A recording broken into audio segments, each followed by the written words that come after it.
How to deposit and withdraw on Trust Wallet app.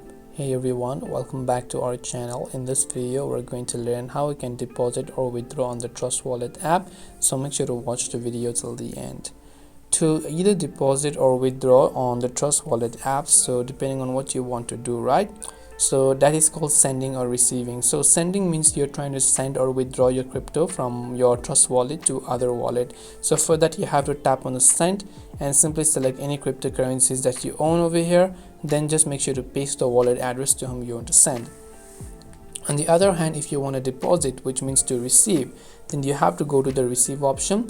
This means that someone else is trying to send you let's say a crypto, then you need to copy your crypto wallet address. So if they're trying to send you BTC or Bitcoin, you have to select Bitcoin and then copy the wallet address of your Bitcoin and give it to the person, and they will paste the address and they will be able to send you Bitcoin on your wallet.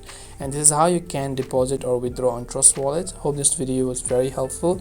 If you have got any more questions, queries or doubts, feel free to leave them down below. Thank you for watching till the end, and see you soon in the next video.